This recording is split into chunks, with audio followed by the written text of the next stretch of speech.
Olá, hoje a gente vai mergulhar de cabeça numa novela psicológica intensíssima do Lev Tolstói, chamada O Diabo. É basicamente uma viagem para dentro da mente de um homem que tá ali na beira do abismo, sendo consumido por uma força que ele simplesmente não consegue controlar. Vamos nessa!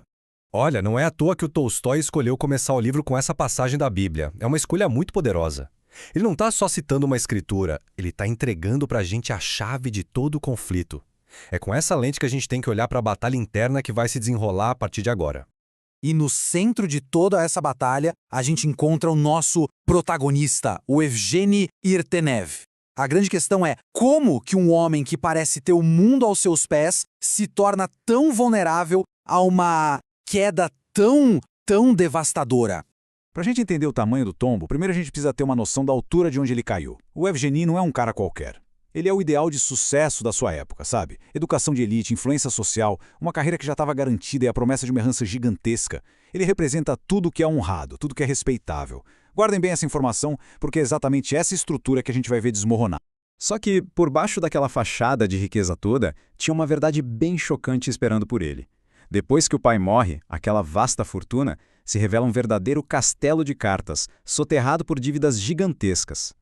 Tão grandes que a saída mais lógica seria, sei lá, largar tudo para trás. O que sobra de verdade é uma propriedade da avó que vale uns 100 mil rublos, uma fração minúscula do que ele achava que tinha. E aí, diante desse desastre financeiro, que o Evgeny toma uma decisão que define o caráter dele. Ele abre mão da vida na cidade, da carreira em Petersburgo e se muda para o campo. A missão dele não é só administrar uma fazenda, é restaurar a honra e o legado da família. Um ato de nobreza, de responsabilidade. Mas lá no isolamento do campo, no meio do trabalho pesado e da solidão, uma força bem primitiva começa a se mexer dentro dele.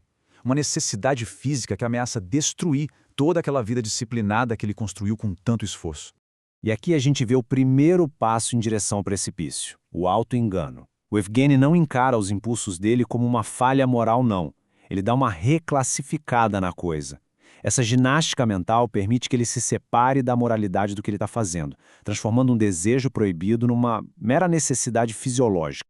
A solução parece toda contida, quase clínica. Tem um intermediário, um encontro secreto, um caso com uma mulher casada que tem um marido convenientemente longe. Para o Evgeny está tudo resolvido. Ele se sente aliviado, como se tivesse, sei lá, tomado um remédio. Mas como ele vai descobrir logo, algumas soluções acabam criando problemas muito, mas muito maiores.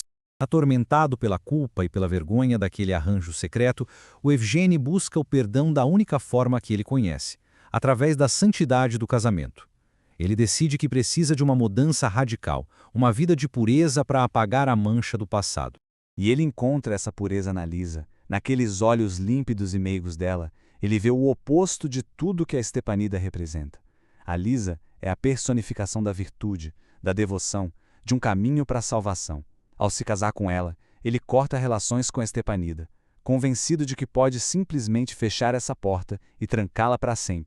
Esse contraste gritante mostra a luta desesperada do Evgeny para reescrever a própria história. De um lado você tem o segredo, o carnal, a vergonha. Do outro, a honra, o espírito, a redenção. Ele não está só se casando, ele está tentando construir uma fortaleza de virtude ao redor de si mesmo, na esperança de que os muros sejam altos o suficiente para manter os demônios dele do lado de fora.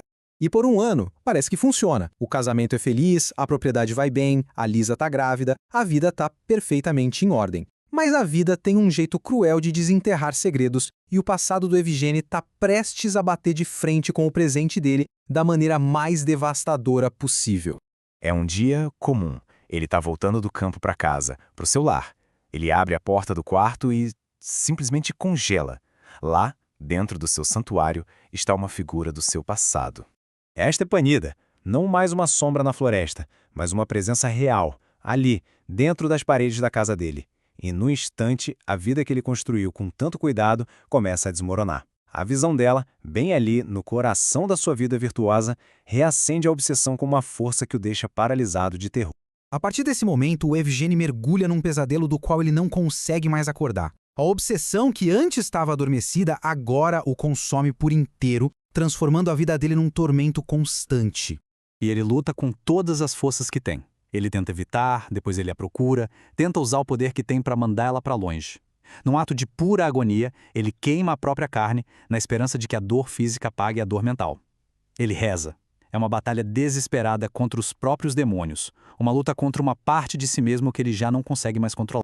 Encurralado, aterrorizado e completamente dominado, a sanidade do Evgeny começa a se esvair, e essa pergunta ecoa na mente dele, não como uma busca por solução, mas como um grito de desespero no vazio. E, na escuridão da sua mente, a violência aparece como uma resposta. A lógica distorcida da obsessão diz a ele que para o tormento acabar, uma delas precisa ser eliminada. A esposa dele, o símbolo da vida que ele não consegue mais ter, ou a Stepanida, a fonte do seu desejo. É um pensamento que cruza uma linha moral da qual não tem mais volta. Mas aí, um raciocínio ainda mais sombrio aparece. E se o diabo não está nelas, mas sim dentro dele? Então, a única forma de acabar com o mal é acabar consigo mesmo. É o colapso completo. A confissão final de que ele perdeu a guerra. E aqui que o Tolstói nos deixa com um quebra-cabeça literário. Em vez de uma única conclusão, ele escreveu 2 finais diferentes para a história do Evgeny, forçando quem lê a encarar as múltiplas faces da tragédia humana. No primeiro final, a violência se volta para dentro. Consumido pela vergonha, ele tira a própria vida, deixando um mistério no ar. No segundo, a violência explode para fora. Ele assassina Stepanida, confessa e é condenado. Cada final oferece uma perspectiva diferente sobre a culpa, a responsabilidade e o quão inevitável é a ruína quando uma obsessão toma o controle. E isso nos leva de volta à questão central.